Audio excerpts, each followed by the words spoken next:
Hello বন্ধুরা, আমি জিৎ। আপনারা দেখছেন Jeet infotainment YouTube channel Bangla. আজকে বস সিনেমার এবং প্যান্থার সিনেমার 11 বছর এবং 5 বছর পূর্ণ হয়েছে, সেই নিয়ে আজকে কিছু আলোচনা করব। দুটো সিনেমাকে নিয়ে কি রকম কি ব্যাপার ছিল সেটা নিয়ে আজকে ডিসকাশন করব। প্রথমে চলে যাবো প্যান্থার সিনেমাটাকে নিয়ে। প্যান্থার সিনেমাটা 2019 সালের আগস্ট মাসে রিলিজ করেছিল এবং এই ছবিটি দেশাত্মবোধক একটি সিনেমা। এবং এখানে জিতের যে লুকটা, সেই লুকটা কিন্তু যখন ফার্স্ট রিভিল হয়েছিল, চাপদারি লুকটা, সেটা কিন্তু দুর্দান্ত রেসপন্স পেয়েছিল। জিতকে দারুণ লাগছিল এই ছবিতে। এবং এই ছবিতে শাশ্বত চ্যাটার্জির যে ক্যারেক্টারটা ছিল সেটাও বেশ প্রশংসিত হয়েছিল। এবং এই ছবিটা কিন্তু মোটামুটি বিজনেস করে, খুব আহামরি কিছু বিজনেস করতে পারেনি। এই ছবির স্কেল বলুন, স্ক্রিন প্লে বলুন এবং ডিরেকশন বলুন, এগুলো কিন্তু আরেকটু বেটার করা যেত বলে আমার মনে হয়। এবং এটা কিন্তু অনেকটা ইমপ্রুভ করা গেলে এই ছবিটার বক্স অফিস রেজাল্ট হয়তো অন্যরকম হতে পারতো।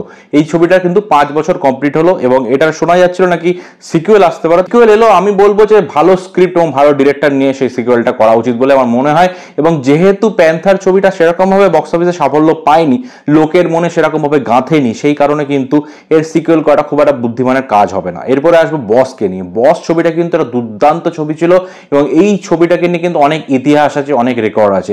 বস ছবির প্রথম দিনে কালেকশন ছিল কিন্তু 72 লক্ষ টাকা। সেটা কিন্তু ডে ওয়ান বক্স অফিস কালেকশনের দিক থেকে ছিল একটা রেকর্ড। এবং এই ছবিতে জিতের পারফরমেন্স বলুন, জিতের অভিনয় বলুন, সবকিছু কিন্তু ফাটাফাটি ছিল। গান, জিৎ গাঙ্গুলির মিউজিক ফাটাফাটি ছিল। এবং এটা রিমেক সিনেমা হলেও কিন্তু দর্শকদের মনে দারুণ একটা ছাপ ফেলেছিল।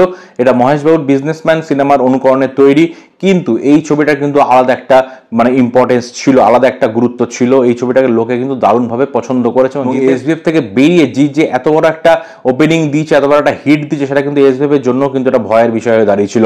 তাই এটা কিন্তু বিশাল চ্যালেঞ্জের বিষয় ছিল তাদের কাছে। তারপর থেকেই তারাও বক্স অফিস দেওয়া শুরু করে দেয় এবং রং বাজার সময় কিন্তু তারা ডে ওয়ান কালেকশন প্রকাশ করেছিল।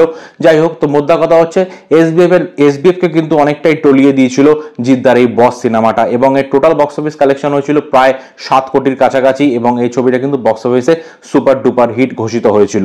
আর এর বক্স অফিস তো আমি বলেই দিলাম, প্রথম দিনে 72 লক্ষ এবং প্রথম 3 দিনে প্রায় 2 কোটি কিন্তু কালেকশন করেছিল। এটা কিন্তু একটা নিজেদের মধ্যে একটা রেকর্ড।